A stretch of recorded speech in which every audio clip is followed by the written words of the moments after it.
ജന്മങ്ങളായി ഭാഗം 15. വാവ്, ഇത് അവളാണോ? എന്തു ഭംഗി അവളെ കാണാൻ. സഞ്ജീവിന്റെ ശബ്ദം കേട്ടുകൊണ്ടാണ് ഫോണിൽ സംസാരിച്ചു കൊണ്ടിരുന്ന സിദ്ധാർത്ഥ് തിരിഞ്ഞത്. അപ്പോഴാണ് അച്ഛൻ്റെയും അമ്മയുടെയും കൈ പിടിച്ചുകൊണ്ട് നടന്നു വരുന്ന ഭദ്രയെ അവൻ കണ്ടത്. ഫോണിൽ പോലും സംസാരിക്കാൻ മറന്നുകൊണ്ട് ആ ഫോണും പിടിച്ചുകൊണ്ട് അവളെ തന്നെ നോക്കി നിന്നു സിദ്ധുവും. പെട്ടെന്നാണ് അവൻ്റെ ഫോണിൽ നിന്നും ഹലോ ശബ്ദം കേൾക്കുന്നത്. അവൻ അവളിൽ നിന്നും നോട്ടം മാറ്റി ഫോണിലേക്ക് നോക്കി. അവൻ ഫോൺ ചെവിയിലേക്ക് വയ്ക്കുമ്പോഴാണ് ചുറ്റും ഒന്ന് നോക്കിയത്. എല്ലാവരുടെയും കണ്ണുകൾ അവളിൽ തന്നെയാണ് എന്ന് അവൻ കണ്ടതും അവന് വല്ലാത്ത ദേഷ്യം വന്നു. അമ്മേ, ആ നിൽക്കുന്നതാണ് സിദ്ധാർത്ഥ് മേനോൻ. ഞാൻ പറഞ്ഞില്ലേ ആ ആഭരണങ്ങൾ വാങ്ങിയെന്ന്. ആ, അത് അയാളാണ്, ഭദ്ര അമ്മയോട് പറഞ്ഞു. ആള് കാണാൻ സുന്ദരനാണല്ലോ. അപ്പോൾ വിവാഹം കഴിക്കാൻ പോകുന്ന കുട്ടിയും സുന്ദരി തന്നെയായിരിക്കും അല്ലേ? പിന്നെ ആവാതിരിക്കോ? അങ്ങനെയുള്ള പെൺകുട്ടികളെ ആയിരിക്കില്ലേ അദ്ദേഹം കണ്ടുപിടിക്കുകയുള്ളൂ, ഭദ്ര പറഞ്ഞു.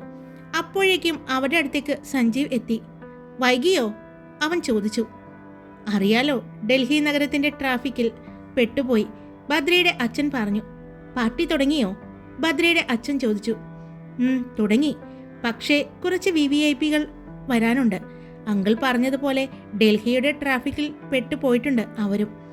ഇന്നിവിടെ ഒരു സ്പെഷ്യൽ ഗസ്റ്റ് വരുന്നുണ്ട്. അവരെ നോക്കി നിന്നതാണ് ഞാനും സിദ്ധാർത്ഥും, സഞ്ജീവ് പറഞ്ഞു. അതെയോ അങ്കിൾ, നിങ്ങൾ പാർട്ടി നടക്കുന്ന ഹാളിലേക്ക് പോയിക്കോളൂ. അതും പറഞ്ഞ് സഞ്ജീവ് അവിടുത്തെ ഹോട്ടൽ സ്റ്റാഫിനെ വിളിച്ചു.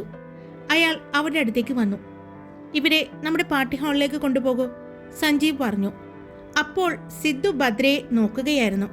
ഭദ്ര രാവിലെ അവളുടെ കൂടെയുണ്ടായ ആ പെൺകുട്ടിയുടെ കൂടെ സംസാരിച്ചുകൊണ്ട് ചിരിക്കുന്നുണ്ട്. അവളുടെ ചിരി കാണാൻ തന്നെ നല്ല ഭംഗി തോന്നിച്ചു.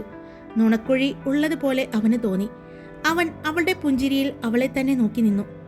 മോളെ വാ, ഭദ്രയുടെ അമ്മ വിളിച്ചപ്പോൾ ഭദ്രയും ജിഷയും അവരുടെ കൂടെ നടന്നു. അവർ പാർട്ടി ഹാളിലേക്ക് കയറി. വിദേശികൾ അടക്കം ഒരുപാട് ആളുകൾ അവിടെയുണ്ടെന്ന് അവർക്ക് മനസ്സിലായി. അമ്മേ, നമുക്ക് അങ്ങോട്ട് മാറിയിരിക്കാം, ഭദ്ര പറഞ്ഞു. അവിടെ മാറി സെറ്റ് ചെയ്തിരിക്കുന്ന ടേബിളിലേക്ക് ഭദ്രയും കുടുംബവും നടന്നു.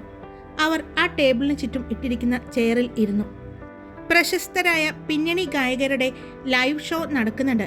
അതിൽ കുറേ ആളുകൾ നൃത്തം വയ്ക്കുന്നുമുണ്ട്. ഒരുപാട് പണം ചെലവാക്കിയിട്ടുണ്ടാവും അല്ലേ ഇതുപോലെ ഒരു പാർട്ടി അറേഞ്ച് ചെയ്യാൻ? അതും ലീല പാലസ് പോലുള്ള വലിയൊരു സ്ഥലത്ത് നടത്തുമ്പോൾ അതിൻ്റെ എക്സ്പെൻസും എല്ലാം കൂടി നല്ലൊരു കാശ് പൊട്ടിയിട്ടുണ്ടാവുമല്ലേ? അമ്മ അച്ഛനോട് ചോദിച്ചു. എൻ്റെ അമ്മേ, 300 കോടി രൂപ കൊടുത്ത് ഒരു ജ്വല്ലറി സെറ്റ് വാങ്ങാനുള്ള ആസ്തിയുള്ള അദ്ദേഹത്തിന് ഈ ഫംഗ്ഷൻ നടത്താനാണോ പാട്?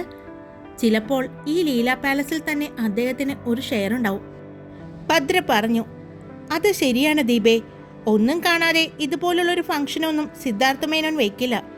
നിനക്കറിയാമോ, ഈ പാർട്ടിക്ക് അവർ ചെലവാക്കുന്നതിൻ്റെ ഇരട്ടി ചിലപ്പോൾ ഈ പാർട്ടി കൊണ്ട് അവർക്ക് നേട്ടങ്ങളുണ്ടാകും, ഭദ്രയുടെ അച്ഛൻ പറഞ്ഞു. ഹായ് മിസ്റ്റർ സജീവൻ, ഒരാൾ അച്ഛൻ്റെ പേര് വിളിച്ചുകൊണ്ട് അങ്ങോട്ട് വന്നു. അത് മുംബൈയിലെ അച്ഛൻ ജോലി ചെയ്യുന്ന അതേ ബാങ്കിൻ്റെ മാനേജറായിരുന്നു. ഹലോ സുദർശനൻ, താങ്കൾ എപ്പോൾ എത്തി? ഞാൻ രാവിലെ എത്തിയിരുന്നു ഡൽഹിയിൽ. എൻ്റെ വൈഫ് കൈലാസം ഗ്രൂപ്പിൻ്റെ ഡൽഹി ഓഫീസിലെ ചീഫ് ഹെഡാണ്. അതുകൊണ്ട് ഈ പാർട്ടിയിൽ പങ്കെടുക്കാൻ ഞങ്ങൾക്ക് ക്ഷണമുണ്ടായിരുന്നു. അതുകൊണ്ട് രാവിലെ തന്നെ ഞാൻ മുംബൈയിൽ നിന്ന് പോന്നു. അങ്കിൾ, അതിന് ഈ ലേലം അദ്ദേഹത്തിന് കിട്ടിയത് ഉച്ചയ്ക്കല്ലേ? അപ്പോൾ അങ്കിളിനെ എങ്ങനെയാണ് ഈ പാർട്ടിക്ക് രാവിലെ ക്ഷണം കിട്ടിയത്? ഭദ്ര ചോദിച്ചു. അത് കേട്ടതും അദ്ദേഹം പുഞ്ചിരിച്ചുകൊണ്ട് ഭദ്രയുടെ അച്ഛനെ നോക്കി. ഓ, ഇതാണ് താൻ പറഞ്ഞ തൻ്റെ വായാടിയല്ലേ? അദ്ദേഹം അച്ഛനോട് ചോദിച്ചു. അച്ഛൻ പുഞ്ചിരിച്ചുകൊണ്ട് അതേ എന്ന് തലയാട്ടി. അവളെ വായാടി എന്ന് വിളിച്ചത് കൊണ്ട് അവൾ മുഖം വീർപ്പിച്ച് അച്ഛനെ നോക്കി. അച്ഛൻ 2 കണ്ണും അടച്ചു കാണിച്ചു. മോള് പറഞ്ഞത് ശരിയാണ്. ലേലത്തിൽ സിദ്ധാർത്ഥ മേനോൻ അമൂല്യമായ ജ്വല്ലറി സ്വന്തമാക്കിയത്.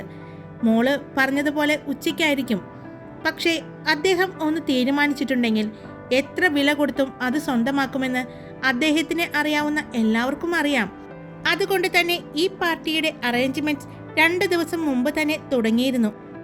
ഇന്ന് ബോളിവുഡ് ആക്ടേഴ്സ് മുതൽ രാഷ്ട്രീയ രംഗത്തുള്ളവരും സിനിമാ മേഖലയിൽ നിന്നുള്ളവരും എന്നുവേണ്ട ഒരുപാട് പ്രശസ്തരായ വ്യക്തികൾ എത്തുന്ന ഫംഗ്ഷനാണിത്, അദ്ദേഹം പറഞ്ഞു. നമുക്ക് ഇരുന്ന് സംസാരിക്കാം, അച്ഛൻ അദ്ദേഹത്തെ ക്ഷണിച്ചു. ഞാൻ മാത്രമല്ല, എൻ്റെ ഫാമിലിയും വന്നിട്ടുണ്ട്, അദ്ദേഹം പറഞ്ഞു. എവിടെ? അച്ഛൻ ചോദിച്ചു. 1 മിനിറ്റ്, ഞാൻ വിളിച്ചിട്ട് വരാം എന്ന് പറഞ്ഞ് അദ്ദേഹം പോയി. എന്നാലും ചേട്ടൻ പറഞ്ഞിട്ടുള്ള ഈ കൈലാസം തറവാട്ടിലെ അമ്മയുടെ കൂട്ടുകാരിയുടെ കൊച്ചുമകൻ ഇത്രയും വലിയ പ്രശസ്തനാണെന്നും ഇത്രയും വലിയ കഴിവുള്ള ഒരു ചെറുപ്പക്കാരനാണെന്നും ഇപ്പോഴാണ് മനസ്സിലാകുന്നത്, അല്ലേ ഏട്ടാ? ഭദ്രയുടെ അമ്മ ചോദിച്ചു. കഴിവുള്ളവൻ ആണോ എന്നോ? ഈ ലോകത്ത് എനിക്ക് തോന്നുന്നു കൈലാസം ഗ്രൂപ്പിന് ബിസിനസ് ഇല്ലാത്ത സ്ഥലങ്ങൾ ഇല്ല എന്ന്. ഈ സിദ്ധാർത്ഥ് മേനോന്റെ അച്ഛൻ ഉണ്ടാക്കിയതിൻ്റെ ഇരട്ടിയുടെ ഇരട്ടി ഈ മകൻ ഉണ്ടാക്കിയിട്ടുണ്ട്. 300 കോടി ചിലപ്പോൾ അവരുടെ ഈ ബിസിനസ്സിൽ നിന്നും ഒരു ദിവസം കിട്ടുന്ന ലാഭമായിരിക്കും ചിലപ്പോൾ. അച്ഛൻ പറഞ്ഞത് കേട്ടതും ഭദ്രയും ജിഷയും ഞെട്ടി അവരെ നോക്കി. അതെയോ? ഈ പണമൊക്കെ എവിടെയാണവോ കൊണ്ടുപോയി വയ്ക്കുന്നത്? ഭദ്ര ചോദിച്ചു. അത് അടുത്ത ബിസിനസ്സിലേക്ക് ഇറക്കിക്കൊണ്ടിരിക്കുകയാണ്. ഓരോ ദിവസവും കൈലാസം ഗ്രൂപ്പ് പുതിയ പുതിയ മേഖലകളിൽ കൈവയ്ക്കുന്നുണ്ട്. ഭദ്രയുടെ അച്ഛൻ വിശദമാക്കി കൊടുത്തു. നമ്മുടെ ബാങ്കിൽ തന്നെ കോടികളുടെ ട്രാൻസാക്ഷൻ അവർ നടത്തുന്നുണ്ട്. അപ്പോഴേക്കും നേരത്തെ വന്ന അച്ഛൻ്റെ കൂട്ടുകാരൻ അങ്ങോട്ട് വന്നു. അദ്ദേഹത്തിൻ്റെ കൂടെ അദ്ദേഹത്തിൻ്റെ ഭാര്യയും ഒരു പെൺകുട്ടിയും ഉണ്ടായിരുന്നു. സജീവൻ, ഇത് എൻ്റെ ഭാര്യ ലേഖ. ഇത് എൻ്റെ മകൾ ചാരുലത. എൻ്റെ മകൻ കൂടിയുണ്ട്. അവൻ്റെ ഫ്രണ്ട്സുമായിട്ട് ഇവിടെ ഇവിടെയുണ്ട്, അദ്ദേഹം പറഞ്ഞു. ലേഖ, ഇത് ഞാൻ പറഞ്ഞില്ലേ ഡൽഹി ബ്രാഞ്ചിലെ മാനേജർ സജീവനെ കുറിച്ച്? ഇത് സജീവൻ. ഇത് അദ്ദേഹത്തിൻ്റെ ഭാര്യ. പേര് എനിക്കറിയില്ല, അദ്ദേഹം ചിരിച്ചുകൊണ്ട് പറഞ്ഞു. ദീപ, ഭദ്രയുടെ അമ്മ പറഞ്ഞു. ഇത് ഞങ്ങളുടെ മകൾ സൂര്യഭദ്ര. ഇത് ഞങ്ങളുടെ റിലേഷനിലുള്ള കുട്ടിയാണ്. അതുമാത്രമല്ല, ഭദ്രയുടെ കൂട്ടുകാരിയും കൂടിയാണ്, ഭദ്രയുടെ അമ്മയാണ് പറഞ്ഞത്. ഇവിടെ ഇരിക്കാം. ഭദ്രയുടെ അമ്മ അവരെ ക്ഷണിച്ചു. എന്നാൽ ഭദ്രയെ കണ്ടപ്പോൾ മുതൽ അദ്ദേഹത്തിൻ്റെ ഭാര്യ അവളെ തന്നെ ശ്രദ്ധിക്കുന്നുണ്ടായിരുന്നു. അവർക്ക് ഭദ്രയെ വല്ലാതെ ഇഷ്ടപ്പെട്ടു. അവരെല്ലാവരും ആ ടേബിളിന് ചുറ്റും ഇരുന്നു. എടോ, നമുക്ക് ഒന്ന് അങ്ങോട്ട് പോകാം. നമ്മുടെ മറ്റു ബ്രാഞ്ചിൽ നിന്നും ആളുകൾ എത്തിയിട്ടുണ്ട്, അദ്ദേഹം അച്ഛനെ വിളിച്ചു. അതിനെന്താ, നമുക്ക് പോയിട്ട് വരാം എന്ന് പറഞ്ഞ് അച്ഛനും അദ്ദേഹവും കൂടി അവരുടെ ഫ്രണ്ട്സിനെ കാണാൻ വേണ്ടി പോയി. പിന്നീട് അങ്ങോട്ട് ആൻറ്റിയും അമ്മയും വിശേഷങ്ങൾ പങ്കുവയ്ക്കുകയായിരുന്നു. ചാരുലതയുമായി ഭദ്രയും ജിഷയും പെട്ടെന്ന് തന്നെ കൂട്ടായി. അവൾ സംസാരിച്ചു കൊണ്ടിരിക്കുമ്പോഴാണ് പാർട്ടി ഹാളിൻ്റെ ഡോറ് തുറന്ന് കുറച്ച് ബോഡി ഗാർഡ്സ് വന്നത്. അവർക്ക് പുറകിലായി സിദ്ധാർത്ഥും നിരവധി പ്രശസ്തരായ താരങ്ങളും ഒരുപാട് രാഷ്ട്രീയ പ്രവർത്തകരും എല്ലാവരും വന്നു. എല്ലാവരെയും നിറഞ്ഞ കയ്യടിയോടെയാണ് അവിടെ സ്വീകരിച്ചത്. ആ ഹാളിലേക്ക് കയറിയപ്പോൾ സിദ്ധാർത്ഥിൻ്റെ കണ്ണുകൾ ആരെയോ തേടുന്നുണ്ടായിരുന്നു. പിന്നീട് കുറച്ചു മാറിയായുള്ള ഒരു ടേബിളിന് ചുറ്റും 3 പെൺകുട്ടികൾ ഇരിക്കുന്നത് അവൻ കണ്ടു. അതിൽ ഭദ്രയെയും അവൻ തിരിച്ചറിഞ്ഞു. അവൻ്റെ ചുണ്ടിൽ അവൻ പോലും അറിയാത്ത ഒരു പുഞ്ചിരി ഉണ്ടായിരുന്നു. എല്ലാവരും പാർട്ടി ഹാളിലേക്ക് നടന്നു. അവിടെ വന്ന് വിശിഷ്ട അതിഥികളെ വെൽക്കം ചെയ്തു. എല്ലാവരും സിദ്ധാർത്ഥിനെ ലേലത്തിൽ വിജയിച്ചതിന് അഭിനന്ദിക്കുകയും ചെയ്തു. ഒരുപാട് രാജ്യത്തു നിന്നുള്ളവർ ഈ ലേലത്തിൽ പങ്കെടുക്കാനായി വന്നിരുന്നു. വരാൻ പറ്റാത്തവർ അതിനുവേണ്ടി അവരുടെ പ്രതിനിധികളെ വരെ അയച്ചിട്ടുണ്ടായിരുന്നു. എല്ലാവരെയും പിന്തള്ളിക്കൊണ്ടാണ് സിദ്ധാർത്ഥ് ഇന്ന് ആ ജ്വല്ലറി സ്വന്തമാക്കിയത്. അങ്ങനെയെല്ലാം സിദ്ധാർത്ഥിനെ അവിടെ വന്ന് എല്ലാവരും പുകഴ്ത്തി പറയുന്നുണ്ടായിരുന്നു. എന്തൊക്കെ പറഞ്ഞിട്ടും ഒരു കാര്യവുമില്ല. ആ നിൽക്കുന്നതേ സിദ്ധാർത്ഥ് മേനോനാണെന്ന് ഈ പറയുന്നവർ എന്താ ഓർക്കാത്തത്? അച്ഛൻ്റെ ഫ്രണ്ടിൻ്റെ ഭാര്യയാണത് പറഞ്ഞത്. അതെന്താ ലേഖ താൻ അങ്ങനെ പറഞ്ഞത്? അതോ, സിദ്ധാർത്ഥിനെ കുറിച്ച് നന്നായിട്ട് അറിയാവുന്നത് കൊണ്ട് പറഞ്ഞതാ. അദ്ദേഹം ചിരിക്കുന്നത് പോലും വളരെ അപൂർവമായിട്ടാണ് ഞങ്ങളെല്ലാം കാണുന്നത്. സിദ്ധാർത്ഥിനെ പറ്റി പറയുന്നത് കേട്ടതും ഭദ്രയും ജിഷയും ചാരുലതയും ശ്രദ്ധിച്ചു. എന്നാലും എന്തിനാണ് അദ്ദേഹം ഇത്രയും വലിയ തുകയ്ക്ക് ആ ജ്വല്ലറി സ്വന്തമാക്കിയത്? ഭദ്രയുടെ അമ്മയാണ് ചോദിച്ചത്. അതോ, സിദ്ധാർത്ഥിൻ്റെ അച്ഛനും ഇതുപോലെ തന്നെയായിരുന്നു. അദ്ദേഹത്തിൻ്റെ അച്ഛന് ഭാര്യയെന്ന് വെച്ച ജീവനായിരുന്നു. അദ്ദേഹം എവിടെ പോയാലും ഭാര്യയും കൂടെയുണ്ടാകും. ഒരു ഒഫീഷ്യൽ കാര്യത്തിന് വേണ്ടി പോയാൽ പോലും ഭാര്യ കൂടെയില്ലാതെ അദ്ദേഹത്തിനെ ആരും കണ്ടിട്ടുണ്ടാവില്ല. എല്ലാവരും കളിയാക്കിക്കൊണ്ട് പറയാറുണ്ട് അദ്ദേഹത്തിന് രാവിലെ എഴുന്നേൽക്കുമ്പോൾ ഭാര്യയെ കണി കണ്ടാണ് ഉണരുന്നതെന്ന്. എന്നാൽ അത് കളിയാക്കേണ്ട കാര്യമല്ല, അത് അങ്ങനെ തന്നെയാണെന്ന് അവർക്കറിയില്ലല്ലോ. ശരിക്കും സത്യമായ കാര്യം തന്നെയാണത്. സുഭദ്ര മേഡത്തിന് എനിക്ക് നന്നായിട്ടറിയാം. ഒരു പാവം സ്ത്രീയാണ്. അദ്ദേഹം ഒരു കോളേജ് ഫംഗ്ഷന് പോയപ്പോൾ അവിടെ അന്ന് കോളേജിലെ സ്റ്റുഡൻ്റായ സുഭദ്ര മേഡത്തിൻ്റെ ഡാൻസ് ഉണ്ടായിരുന്നു. അത് കണ്ട് അദ്ദേഹത്തിന് ഇഷ്ടം തോന്നിയതാണ്. പിന്നീട് അങ്ങോട്ട് എനിക്ക് തോന്നുന്നു ഒരു ദിവസം പോലും സുഭദ്ര മേഡത്തിൻ്റെ മുഖം കാണാതിരുന്നിട്ടില്ല എന്ന്. ഇഷ്ടം തോന്നിയ അന്ന് മുതൽ അദ്ദേഹം അത് സുഭദ്ര മേഡത്തോട് ഇഷ്ടം പറയുന്നത് വരെ ആരും കാണാതെ അവരുടെ കോളേജിന് മുന്നിൽ വന്ന് കാറിൽ വെയിറ്റ് ചെയ്യുമായിരുന്നു. എങ്ങാനും കണ്ടില്ലെങ്കിൽ സുഭദ്ര മേഡത്തിൻ്റെ വീട്ടിൽ ചെന്ന് എങ്ങനെയെങ്കിലും കാണുമായിരുന്നു എന്നൊക്കെ. ഒരു ദിവസം സുഭദ്ര മേഡത്തിനെ കാണാൻ പറ്റാതെയായപ്പോൾ അദ്ദേഹത്തിന് വല്ലാത്ത ദേഷ്യവും തളർച്ചയായിരുന്നു എന്ന് കേട്ടിട്ടുണ്ട്. അതിൻ്റെ പിറ്റേ ദിവസം അദ്ദേഹം നേരിട്ട് കോളേജിൽ ചെന്ന് സുഭദ്ര മേഡത്തെ പിടിച്ച് കാറിൽ കയറ്റി മേഡത്തെയും കൊണ്ട് എയർപോർട്ടിലേക്ക് പോയി. അദ്ദേഹത്തിൻ്റെ പ്രൈവറ്റ് ജെറ്റിൽ കയറി ഭൂട്ടാനിലേക്കാണ് പോയത്.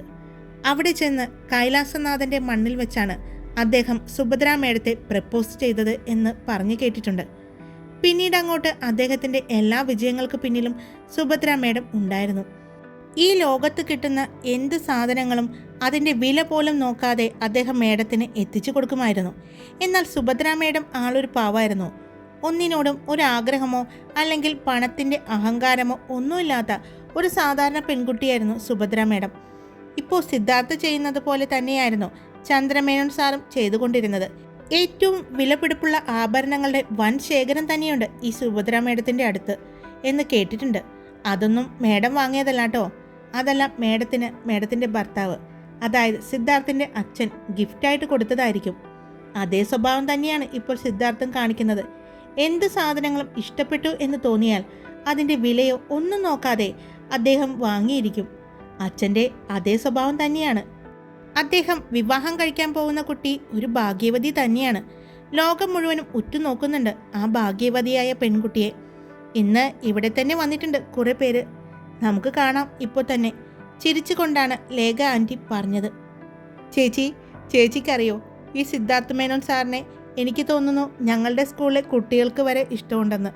ചാരുലത പറയുന്നത് കേട്ടപ്പോൾ ഭദ്രയ്ക്കും ജിഷയ്ക്കും ചിരിയാണ് വന്നത്. ചേച്ചി, നമുക്ക് കുടിക്കാൻ എടുത്താലോ? ഇവിടെ തന്നെ വന്നിരിക്കാനാണോ നമ്മൾ ഈ പാർട്ടിക്ക് വന്നത്? നമുക്കൊന്ന് നടന്നിട്ട് വരാം, ചാരുലത ചോദിച്ചു. അമ്മേ, ഞങ്ങളൊന്ന് നടന്നിട്ട് വരട്ടെ. നോക്കി പോണോട്ടോ, 3 പേരും ഒരുമിച്ച് തന്നെ വേണം. അറിയാലോ, തിരക്കാണ്, പലതരം ആളുകളുണ്ടാവും. വഴക്കുകൂടാൻ നിൽക്കരുത് ആരോടും, കേട്ടല്ലോ? ചാരു, നിന്നോടാണ് ഞാൻ പ്രത്യേകം പറയുന്നത്, അവളുടെ അമ്മ പറഞ്ഞു. അത് കേട്ടതും ഭദ്രയും ജിഷയും ചിരിച്ചു. എന്തിനാ നിങ്ങൾ ചിരിക്കുന്നേ? ചാരു ചോദിച്ചു. എനിക്ക് ഇപ്പോഴാണ് ഒരു സമാധാനമായത്.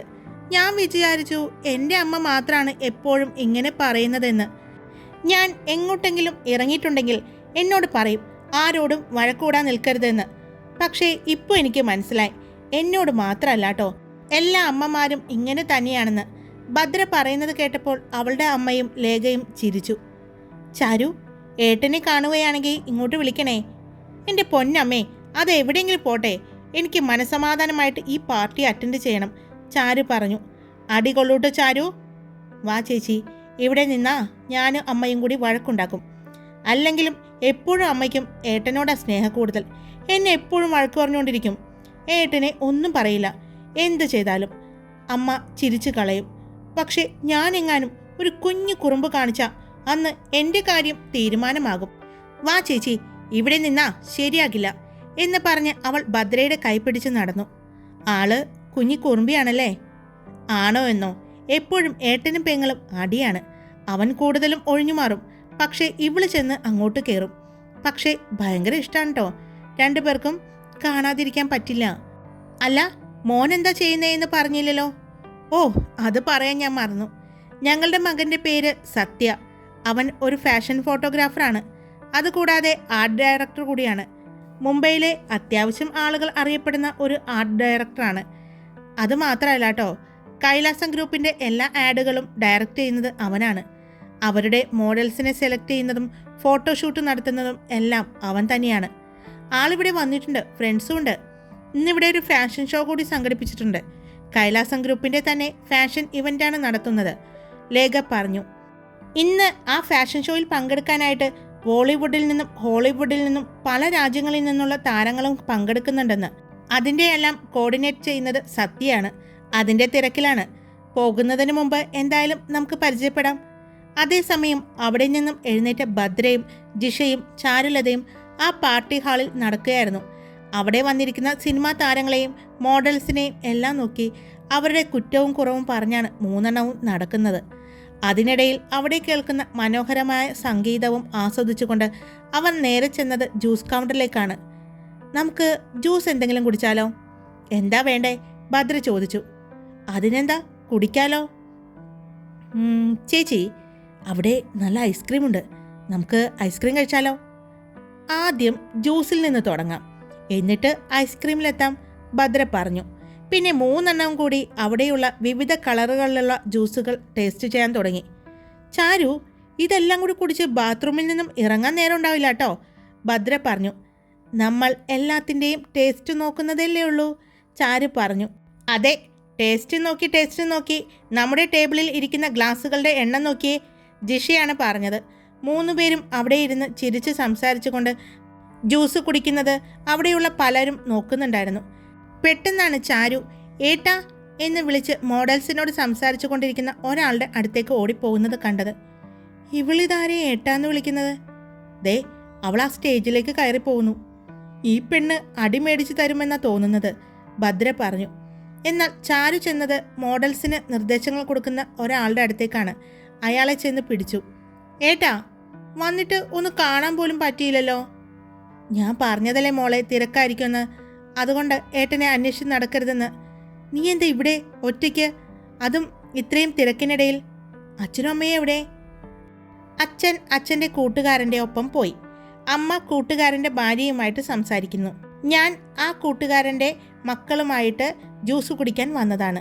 അവളുടെ സംസാരം കേട്ടപ്പോൾ സത്യയ്ക്ക് ചിരി വന്നു. എന്നിട്ട് എവിടെ നീ പറഞ്ഞ നിന്റെ അച്ഛൻ്റെ കൂട്ടുകാരൻ്റെ മക്കള്? അയ്യോ, മക്കളല്ല, ഒരു മകളേ ഉള്ളൂ, പിന്നെ ചേച്ചിയുടെ കൂട്ടുകാരിയാ ഉള്ളത്. അതെയോ? എന്നിട്ട് എവിടെ? അല്ല, 3 കൂടി ഇവിടെ എന്താ പരിപാടി? വന്നിട്ട് ഒരു തുള്ളി വെള്ളം പോലും കുടിച്ചിട്ടുണ്ടായിരുന്നില്ല, ജ്യൂസ് കുടിക്കാൻ വന്നതാ ഞങ്ങൾ, അവൾ പറഞ്ഞു. എന്നിട്ട് കുടിച്ചോ? കുടിച്ചു. എന്നാ പൊയ്ക്കോ. അല്ല, അപ്പോൾ ഏട്ടന് അവരെ കാണണ്ടേ? അവൾ ചോദിച്ചു. എൻ്റെ ഒപ്പം ഉണ്ടായ ചേച്ചിമാര് ദാ അവരാണ് എന്ന് പറഞ്ഞ് അവൾ ഭദ്രയുടെയും ജിഷയെയും ചൂണ്ടിക്കാണിച്ചു കൊടുത്തു. അവൾ ചൂണ്ടിക്കാണിച്ച ഭാഗത്തേക്ക് നോക്കിയ സത്യയുടെ കണ്ണുകൾ വിടർന്നു.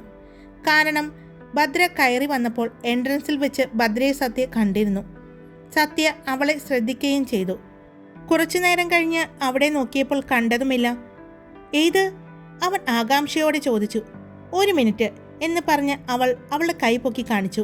തിരിച്ച് ഭദ്രയും അവിടെ നിന്ന് കൈ പൊക്കി കാണിച്ചു. അത് സത്യ കാണുകയും ചെയ്തു. ദാ ആ കൈ പൊക്കി കാണിക്കുന്നില്ലേ, ആ ചേച്ചി. അത് കേട്ടതും സത്യ അത്ഭുതത്തോടെ അവളെ തന്നെ നോക്കി നിന്നു. വായേട്ടാ, പരിചയപ്പെടുത്തി തരാം എന്ന് പറഞ്ഞ് ചാരു അവളുടെ ഏട്ടൻ്റെ കൈ പിടിച്ച് വലിച്ചു. അത് കണ്ടതും സത്യയുടെ ചുണ്ടിൽ ഒരു പുഞ്ചിരി വിരിഞ്ഞു. മോളെ, 1 മിനിറ്റ്, ഞാൻ ഇവരോടൊന്ന് പറയട്ടെ എന്ന് പറഞ്ഞ് സത്യ അവിടെ നിന്ന് അവൻ്റെ അസിസ്റ്റൻറ്റിനോട് പറഞ്ഞ് ഏൽപ്പിച്ചുകൊണ്ട് ചാരുവിൻ്റെ കൂടെ ഭദ്രയുടെ അടുത്തേക്ക് പോയി. ചേച്ചി, ഇതാണ് ഞാൻ പറഞ്ഞ എൻ്റെ ഏട്ടൻ. ആള് കൈലാസം ഗ്രൂപ്പിൻ്റെ ആർട്ട് ഡയറക്ടറാണ്, പക്ഷേ ഫോട്ടോഗ്രാഫറും കൂടിയാണ് എന്ന് പറഞ്ഞു ചാരു അവനെ പരിചയപ്പെടുത്തി കൊടുത്തു. ഭദ്രയും ജിഷയും പുഞ്ചിരിയോടെ അവനോട് സംസാരിച്ചു. അപ്പോഴാണ് ചാരു അവൻ്റെ കയ്യിലിരിക്കുന്ന ക്യാമറ കണ്ടത്. ഏട്ടാ, ഞങ്ങളുടെ കുറച്ച് ഫോട്ടോസ് എടുത്തു തരോ? അവൾ ചോദിച്ചു. എൻ്റെയും ചേച്ചിയുടെയും ഒക്കെ. ഇനി എപ്പോഴാ ഇവരെ കാണാൻ പറ്റുക എന്ന് അറിയില്ലല്ലോ, അതുകൊണ്ട് നല്ല ഭംഗിയായിട്ട് നല്ല അടിപൊളിയായിട്ട് ഫോട്ടോസ് എടുത്തു തരോ? ഏട്ടൻ്റെ കഴിവുകൾ ഇവരും ഒന്ന് കാണട്ടെ, ചാരു പറഞ്ഞു. നീ എന്നെ സോപ്പിടണ്ട, ഞാൻ എടുത്തു തരാം. എന്നാ ഇപ്പോൾ എടുത്താലോ? അവൾ ചോദിച്ചു. അവൻ എന്തോ ഒന്ന് ആലോചിച്ചു ശേഷം റാമ്പിലേക്ക് ഒന്ന് നോക്കി. അവിടെ മോഡൽസിന് നിർദ്ദേശം കൊടുത്തുകൊണ്ട് അവൻ്റെ അസിസ്റ്റൻസ് നിൽക്കുന്നുണ്ട്. ശരി, ഇപ്പം ഞാൻ ഫ്രീ ആണ്, ഇനി പ്രോഗ്രാം തുടങ്ങിക്കഴിഞ്ഞാൽ എനിക്ക് പറ്റിയെന്ന് വരില്ല, അവൻ പറഞ്ഞു. എന്നാ വാ എടുക്കാം എന്ന് പറഞ്ഞ് ചാരു അവൻ്റെ കയ്യിൽ പിടിച്ചു.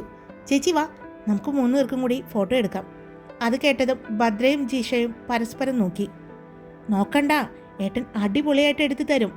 ഇതുപോലത്തെ ഒരു ഫോട്ടോ നമ്മുടെ ജീവിതത്തിൽ കിട്ടിക്കാണില്ല.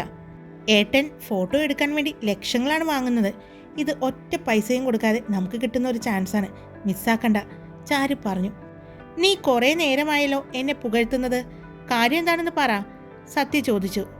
ഏയ് ഒന്നുമില്ല, ഏട്ടൻ്റെ കഴിവുകൾ ഇവർക്ക് പറഞ്ഞു കൊടുത്തതല്ലേ ഞാൻ. മതി മതി, വാ, നമുക്ക് അവിടെ ആ ഫ്ലവർ അറേഞ്ച് ചെയ്തിട്ടില്ലേ, അവിടെ വെച്ചെടുക്കാം, അവൻ പറഞ്ഞു. അടിപൊളിയായിരിക്കും, നല്ല ഭംഗിയുണ്ടാവും അവിടെ വെച്ചെടുത്താൽ. ഇതെല്ലാം ഒറിജിനൽ ഫ്ലവേഴ്സ് അല്ലേ ഏട്ടാ? അതെ എന്ന് പറഞ്ഞ് അവർക്ക് മുന്നിൽ നടന്നു. അവരുടെ പുറകെ ഭദ്രയും ജിഷയും നടന്നു. ഇന്ന് ഈ പാർട്ടി ഹാളിൽ അറേഞ്ച് ചെയ്തിരിക്കുന്ന ഫ്ലവേഴ്സിന് തന്നെ ലക്ഷങ്ങളാണ് മുടക്കിയിരിക്കുന്നത്. സത്യ പറഞ്ഞു. ഇന്ന് ഒറ്റ ദിവസം കൊണ്ട് ലക്ഷങ്ങളുടെയും കോടികളുടെയും കണക്ക് കേട്ട് എനിക്ക് തലവേദന എടുക്കുന്നുണ്ട്. ഭദ്രയാണ് പറഞ്ഞത്. അതെന്താടോ താൻ അങ്ങനെ പറഞ്ഞത്? സത്യ തിരിഞ്ഞു നിന്ന് അവളോട് ചോദിച്ചു. രാവിലെ സിദ്ധാർത്ഥ മേനോൻ വിളിച്ച് ലേലത്തിൻ്റെ കാര്യവും അതിൽ തങ്ങളും നേരിട്ട് കണ്ട് അവിടെ ഉണ്ടായിരുന്നു എന്നും അവൾ പറഞ്ഞു. അതെയോ? സിദ്ധു സാറിനെ ഒരു പ്രാവശ്യം കണ്ടവർ ആരും മറക്കില്ല അത്ര പെട്ടെന്ന്. അതിന് ഒരു പ്രത്യേക കഴിവുണ്ട് അദ്ദേഹത്തിന് എന്ന് പറഞ്ഞ് അവൻ ആ ഫ്രഷ് ഫ്ലവേഴ്സിൻ്റെ അടുത്തേക്ക് എത്തി. എങ്ങനെ എടുക്കേണ്ടത്? 3 പേരുടെ ആയിട്ടാണോ അല്ലെങ്കിൽ സിംഗിളായിട്ടാണോ എടുക്കേണ്ടത്? സത്യ ചോദിച്ചു. ആദ്യം ഞങ്ങൾ 3 പേരും ഉള്ളത്, പിന്നെ ഞാനും ഭദ്ര ചേച്ചിയും ഉള്ളത്, പിന്നെ ഞാനും ജിഷ ചേച്ചിയും ഉള്ളത്, പിന്നെ ഞങ്ങൾ ഒറ്റയ്ക്ക് നിൽക്കുന്നത്. ചാരു നീണ്ട ലിസ്റ്റ് തന്നെ പറയുന്നുണ്ട്. ശരി ശരി നിൽക്ക് 3 പേരും എന്ന് പറഞ്ഞ് അവരെ 3 പേരെയും നിർത്തി. മനോഹരമായ ചിത്രങ്ങൾ സത്യ അവൻ്റെ ക്യാമറയിൽ പകർത്തി. അതിനുശേഷം അവരുടെ ഓരോരുത്തരുടെയും മാത്രം എടുത്തു. പല രീതിയിൽ പല പോസിൽ അവൻ എടുത്തു. അവൻ്റെ സംസാരത്തിൽ നിന്ന് തന്നെ അവൻ നല്ലൊരു ഫോട്ടോഗ്രാഫറാണെന്ന് അവർക്ക് മനസ്സിലായി കഴിഞ്ഞിരുന്നു. അവൻ്റെ ഐഡിയകൾ എല്ലാം മനോഹരമായി എന്ന് ഭദ്രയ്ക്ക് തോന്നി. പിന്നീട് ഓരോരുത്തരുടെയായി ഫോട്ടോ എടുക്കാൻ തുടങ്ങി. അതും പൂവുകൾ പറിക്കുന്ന രീതിയിലുള്ളതും പൂക്കളിൽ ചുംബിക്കുന്ന രീതിയിലുള്ളതും അങ്ങനെ പല രീതിയിലുള്ള ഫോട്ടോസ് സത്യ എടുത്തു. എന്നാൽ ഭദ്രയുടെ ഫോട്ടോ എടുക്കുമ്പോൾ അവൻ്റെ കണ്ണുകളിൽ സന്തോഷം ഉണ്ടായിരുന്നു. ആദ്യമേ കണ്ടപ്പോൾ തന്നെ അവളോട് ഒരിഷ്ടം അവന് തോന്നിയിരുന്നു. ഒരുപാട് മോഡൽസിനെയും താരങ്ങളെയും കണ്ടിട്ടുണ്ടെങ്കിലും അവളോട് ഒരു പ്രത്യേകം താല്പര്യം അവന് തോന്നിയിരുന്നു. ഭദ്ര, ആ പൂവ് എടുക്കുന്ന രീതിയിൽ കൈ പൊക്കിക്കൊണ്ട് നിൽക്കാവോ? അവൻ ചോദിച്ചു. ഭദ്ര അവൻ പറഞ്ഞത് കൊടുത്തതുപോലെ തന്നെ നിന്നു. സത്യ മനോഹരമായ അവളുടെ ഫോട്ടോസ് പകർത്തി. എന്നാൽ സഞ്ജയോട് സംസാരിച്ചുകൊണ്ട് പുറത്തേക്ക് വന്ന സിദ്ധു അത് കാണുകയും ചെയ്തു. ഒരു നിമിഷം അവൻ അവളെ തന്നെ നോക്കി നിന്നു. ശരിക്കും ഒരു ഭംഗിയുള്ള സീനറി പോലെയാണ് അവന് തോന്നിയത്. നിറയെ ഗോൾഡൻ ബട്ടർഫ്ലൈ ലൈറ്റുകളും പൂക്കളുടെയും ഇടയിൽ നിൽക്കുന്ന ഭദ്രയെ അവൻ കണ്ണിമ വെട്ടാതെ നോക്കി നിന്നു. അവൻ നോക്കുന്നിടത്തേക്ക് നോക്കിയ സഞ്ജയുടെയും കണ്ണുകൾ വിടർന്നു. സഞ്ജയുടെ നോട്ടം എന്തുകൊണ്ടോ സിദ്ധാർത്ഥിന് ഇഷ്ടപ്പെട്ടില്ല. അപ്പോഴാണ് അവൻ മറ്റൊരു കാഴ്ച കണ്ടത്. ഭദ്ര കൈ പൊക്കി പൂക്കളെടുക്കാൻ പോകുമ്പോൾ അവളുടെ ഹാഫ് ടോപ്പ് പൊങ്ങുന്നുണ്ട്. അവൾ പൊക്കിൾ ചുഴിക്ക് താഴെയാണ് അവളുടെ സ്കേർട്ട് ധരിച്ചിരിക്കുന്നത്. കൈ പൊക്കുമ്പോൾ അവളുടെ ഭംഗിയുള്ള ആ പൊക്കിൾ ചുഴി കാണാൻ പറ്റുന്നുണ്ടായിരുന്നു. അപ്പോഴാണ് ആ പൊക്കിൾ ചുഴിയിലെ ഒരു തിളക്കം അവൻ ശ്രദ്ധിച്ചത്. അത് ഒരു നേവൽ റിംഗ് ആണെന്ന് അവന് മനസ്സിലായി. അവൻ അവളുടെ ആ ഭംഗിയുള്ള പൊക്കിൾ ചുഴിയിലേക്കും ആലില പോലെയുള്ള വയറിലേക്കും നോക്കി. അപ്പോഴാണ് കുറച്ച് മാറി നിന്ന് ഭദ്രയുടെ ഫോട്ടോസ് എടുക്കാൻ ശ്രമിക്കുന്ന ഒരാളെ അവൻ കണ്ടത്. അത് കണ്ടതും അവൻ്റെ കണ്ണുകളിൽ ദേഷ്യവും പകയും ആളിക്കത്തി. അവൻ പുറത്തേക്കിറങ്ങിയപ്പോൾ അവൻ്റെ ചുറ്റും അല്പം മാറി നിന്ന ബോഡി ഗാർഡ്സും ഉണ്ടായിരുന്നു. സിദ്ധാർത്ഥ് ബോഡി ഗാർഡ്സിനെ നോക്കി. കണ്ണുകൾ കൊണ്ട് അവൻ സംസാരിച്ചു. അവൻ്റെ ഒരു നോട്ടം പോലും തിരിച്ചറിയാവുന്ന അവൻ്റെ ഗാർഡ്സിന് കാര്യം മനസ്സിലായി. അവർ പെട്ടെന്ന് തന്നെ ഭദ്രയുടെ ഫോട്ടോ എടുത്തുകൊണ്ടിരുന്ന ആളെ പിടിച്ചു അവിടെ നിന്ന് വലിച്ചു കൊണ്ടുപോയി. എന്നാൽ ഇതൊന്നും അറിയാതെ സത്യ പറഞ്ഞു കൊടുക്കുന്നത് പോലെ ഭദ്രയും ചാരുവും ഫോട്ടോസ് എടുക്കുന്നുണ്ട്. ഭദ്രയുടെ കവളിൽ ചുംബിക്കുന്ന ചാരുവിൻ്റെയും ഫോട്ടോ സത്യ ഒരു പുഞ്ചിരിയോടെ പകർത്തി. ഭദ്ര, ആ ലൈറ്റിലെ ബട്ടർഫ്ലൈ ഇല്ലേ, ആ ലൈറ്റിലേക്ക് ഒന്ന് തൊടാവോ? സത്യ ചോദിച്ചു. അവളുടെ ഒരു കയ്യിൽ കുറച്ച് പൂക്കളും മറുകൈ കൊണ്ട് അവൾ ആ ബട്ടർഫ്ലൈനെയും പിടിക്കാൻ പോകുന്ന രീതിയിലുള്ള ഫോട്ടോസ് സത്യ പകർത്തി. എവിടെ നോക്കട്ടെ എന്ന് പറഞ്ഞുകൊണ്ട് അവൻ്റെ അടുത്തേക്ക് വന്ന് ചാരു അവൻ്റെ ക്യാമറയിൽ നോക്കി. അടിപൊളിയായിട്ടുണ്ട് ചേച്ചി. ശരിക്കും ചേച്ചി ഒരു ബട്ടർഫ്ലൈയെ പിടിക്കാൻ പോകുന്നത് പോലെ തോന്നുന്നു. നിറയെ പൂക്കളുടെ ഇടയിലും ബട്ടർഫ്ലൈസിൻ്റെ ഇടയിലും നിൽക്കുന്ന ഒരു ഏഞ്ചലിനെ പോലെ തോന്നുന്നു അല്ലേ ഏട്ടാ? ചാരു പറഞ്ഞു. എന്നാൽ ഇതേ സമയം സിദ്ധാർത്ഥ് നടന്ന് സത്യയുടെ അടുത്തേക്കെത്തി. അത് കണ്ടതും ഭദ്രയും ചാരുവും ജിഷയും പേടിയോടെ അവനെ നോക്കി. എന്നാൽ ക്യാമറയിൽ നോക്കി നിന്ന സത്യ അത് കണ്ടില്ലായിരുന്നു. എവിടെ നോക്കട്ടെ എന്ന് പറഞ്ഞ് സഞ്ജയ് അവരുടെ അടുത്തേക്ക് വന്നപ്പോഴാണ് സത്യ തല ഉയർത്തി നോക്കിയത്. തൻ്റെ അടുത്ത് നിൽക്കുന്ന സിദ്ധുവിനെയും സഞ്ജയെയും അവൻ കണ്ടു. എവിടെ സത്യ, എടുത്ത ഫോട്ടോസ് ഒന്ന് കാണിച്ചേ, സഞ്ജയ് പറഞ്ഞു. സത്യ എടുത്തിരുന്ന ഫോട്ടോസ് കാണിച്ചു. ശരിയാ ഈ കുട്ടി പറഞ്ഞത്. ശരിക്കും പൂക്കളുടെയും ബട്ടർഫ്ലൈസിൻ്റെയും ഇടയിൽ നിൽക്കുന്ന ഒരു മാലാഖയെ പോലെ തോന്നുന്നുണ്ട്. സഞ്ജയും അത് പറഞ്ഞു. സർ, ഇത് എൻ്റെ സിസ്റ്റർ ചാരുലത. ഇത് എൻ്റെ അച്ഛൻ്റെ ഫ്രണ്ടിൻ്റെ മകളാണ് ഭദ്ര, സൂര്യഭദ്ര. ഇത് അവരുടെ റിലേഷനിൽപ്പെട്ട കുട്ടിയാണ്. സത്യ സിദ്ധാർത്ഥിനും സഞ്ജയ്ക്കും അവരെ പരിചയപ്പെടുത്തി കൊടുത്തു. എടോ സത്യ, താൻ പരിചയപ്പെടുത്തുകയൊന്നും വേണ്ട. ഇവരെ ഞങ്ങൾ രാവിലെ പരിചയപ്പെട്ടതാണ്. പിന്നെ പരിചയപ്പെടാത്തത് തൻ്റെ ഈ സഹോദരിയെ മാത്രമാണ്, സഞ്ജയ് പറഞ്ഞു. സിദ്ധു, നോക്കിയേ, ഫോട്ടോസ് അടിപൊളിയായിട്ടുണ്ട്. നമുക്ക് ഒരു കാര്യം ചെയ്താലോ? ഇന്നത്തെ ഫംഗ്ഷൻ എത്തുന്ന VIP കളെയും ഫോട്ടോസ് ഇവിടെ വന്നെടുത്താലോ? നല്ല അടിപൊളി ബാക്ക്ഗ്രൗണ്ടാണ്, സഞ്ജയ് പറഞ്ഞു. അതിനൊന്നും പറയാതെ സിദ്ധു ഭദ്രയെ നോക്കി. ചാരുലത എന്തോ ഭദ്രയോട് പറയുന്നുണ്ട്. ഞാൻ ചോദിക്കില്ല, നീ വേണമെങ്കിൽ ചോദിച്ചോ, ഭദ്ര പറഞ്ഞു. എന്താ അവിടെ സംസാരം? ഞങ്ങൾ കേൾക്കാൻ പാടില്ലാത്തത് വല്ലതുമാണോ? സഞ്ജയ് ചോദിച്ചു. അത് ചേട്ടാ, ഞങ്ങൾക്കേ സിദ്ധാർത്ഥ സാറുമായിട്ട് ഫോട്ടോസ് എടുക്കാൻ ഒരു ആഗ്രഹം ഉണ്ടായിരുന്നു, ചാരു പതിയെ പറഞ്ഞു. അത് കേട്ടതും സഞ്ജയും സത്യയും സിദ്ധാർത്ഥിൻ്റെ മുഖത്തേക്കാണ് നോക്കിയത്. എന്നാൽ സിദ്ധാർത്ഥിൻ്റെ കണ്ണുകൾ അപ്പോഴും ഭദ്രയിലായിരുന്നു. അവൻ്റെ നോട്ടം കണ്ടതും വല്ലാത്ത പരിഭ്രമം തോന്നി. സർ, ഒരു ഫോട്ടോ എടുത്തോട്ടെ? ചാരു വളരെ പേടിയോടെയാണ് ചോദിച്ചത്. അത് കേട്ടതും സിദ്ധാർത്ഥ് ചാരുവിൻ്റെ മുഖത്തേക്ക് നോക്കി. അവന് അവളുടെ മുഖം കണ്ടപ്പോൾ നിരസിക്കാൻ തോന്നിയില്ല. അവൻ ചെറുതായി പുഞ്ചിരിച്ചുകൊണ്ട് അവരുടെ അടുത്തേക്ക് വന്നു. അത് കണ്ടതും സത്യയും സഞ്ജയും അത്ഭുതത്തോടെ നോക്കി. കാരണം ആരുടെയും ഒപ്പം ഫോട്ടോ എടുക്കാനൊന്നും സിദ്ധാർത്ഥ് ഇതുവരെ നിന്നു കൊടുത്തിട്ടില്ല. അങ്ങനെ സിദ്ധാർത്ഥിൻ്റെ ഒപ്പം നിന്ന് ചാരുലത ഫോട്ടോ എടുത്തു. ഭദ്രയും ജിഷയും അല്പം മാറി നിന്നു. ഇനി ഭദ്രേച്ചി വാ, നിക്ക്, അവൾ ഭദ്രയെ വിളിച്ചു. ഭദ്ര ഇല്ല എന്ന് തല അനക്കി. വാ ചേച്ചി, ചാരു അല്പം ദേഷ്യത്തോടെ വിളിച്ചു. ഭദ്ര സത്യയെയും സഞ്ജയെയും നോക്കി. ചെല്ല്, സത്യ പറഞ്ഞതും ഭദ്ര ചെറിയൊരു പേടിയോടെ സിദ്ധാർത്ഥിൻ്റെ അടുത്തേക്ക് നടന്നു. കാരണം ഇപ്പോൾ സിദ്ധാർത്ഥിനെക്കുറിച്ച് അത്യാവശ്യം എല്ലാ കാര്യങ്ങളും ഭദ്രയ്ക്ക് അറിയുമായിരുന്നു. രാവിലെ ഇതൊന്നും അറിയാതെയാണ് സിദ്ധാർത്ഥിനോട് അടുത്തിരുന്ന് സംസാരിച്ചതും കൂട്ടുകാരനാണെന്ന് അച്ഛനോട് പറഞ്ഞതുമൊക്കെ. ഭദ്ര ചെറിയൊരു പേടിയോടെ സിദ്ധാർത്ഥിൻ്റെ അടുത്തേക്ക് വന്നു. എന്നാൽ ഭദ്ര അടുത്തേക്ക് വരുമ്പോഴും സിദ്ധാർത്ഥിൻ്റെ നെഞ്ചിടിപ്പ് കൂടുന്നത് അവൻ തിരിച്ചറിഞ്ഞു. അവൾ സിദ്ധാർത്ഥിൻ്റെ അടുത്ത് വന്ന് നിന്നു. ആ നിറയെ പൂക്കൾക്കിടയിലും ആ ബട്ടർഫ്ലൈ ലൈറ്റുകൾക്കിടയിലും അവർ രണ്ടുപേരും ഒരുമിച്ച് നിന്നു. അല്പം അകലം അവർക്കിടയിൽ ഭദ്ര ഇട്ടിരുന്നു. എന്നാൽ പെട്ടെന്ന് സിദ്ധാർത്ഥ് അവളുടെ പുറകിലൂടെ കൈയിട്ട് അവനോട് ചേർത്ത് നിർത്തി. അവൾ പെട്ടെന്ന് അവൻ്റെ മുഖത്തേക്ക് നോക്കി. സത്യ അതെല്ലാം അവൻ്റെ ക്യാമറയിൽ പകർത്തി. ഞെട്ടലോടെ സിദ്ധുവിൻ്റെ മുഖത്തേക്ക് നോക്കി നിൽക്കുന്ന ഭദ്രയുടെ ഫോട്ടോസും സത്യയുടെ ക്യാമറയിൽ പതിഞ്ഞു. ഇങ്ങോട്ട് നോക്ക് ഭദ്ര, സഞ്ജയ് പറഞ്ഞു. അത് കേട്ടതും ഭദ്ര എല്ലാവരെയും ഒന്ന് നോക്കി. എന്നാൽ സിദ്ധാർത്ഥിൻ്റെ കൈകൾ അവളുടെ അരയിൽ അപ്പോഴും പിടിച്ചിട്ടുണ്ടായിരുന്നു. പൂക്കൾക്ക് ഇടയിലായതുകൊണ്ട് ആർക്കും അത് കാണാൻ പറ്റുന്നുണ്ടായിരുന്നില്ല. അവൻ ഒട്ടും തന്നെ ഗ്യാപ്പില്ലാതെ അവളോട് ചേർന്ന് നിന്നു. സത്യ ഫോട്ടോസ് എടുക്കുന്നതും അത് ക്യാമറ സ്ക്രീനിൽ തന്നെ നോക്കുന്നതും സഞ്ജയും ചാരുലതയും ജിഷയും അവരുടെ അടുത്തേക്ക് ചെന്ന് ആ ഫോട്ടോസ് നോക്കുന്ന ആ ചെറിയ സമയത്തിനുള്ളിൽ സിദ്ധാർത്ഥ് അവളുടെ അരയിൽ മുറുകെ പിടിച്ചുകൊണ്ട് പറഞ്ഞു, ആ നേവൽ റിംഗ് ആരും കാണരുത്, എനിക്കിഷ്ടമല്ല. പെട്ടെന്ന് ഭദ്രയുടെ തൊട്ടടുത്തായി ചേർന്ന് നിന്ന് സിദ്ധു പറഞ്ഞതും ഭദ്ര എന്താ അവനോട് ചോദിച്ചു. കാരണം ഭദ്ര ആ ഞെട്ടലിൽ അവൻ പറഞ്ഞത് എന്താണെന്ന് കേട്ടില്ലായിരുന്നു.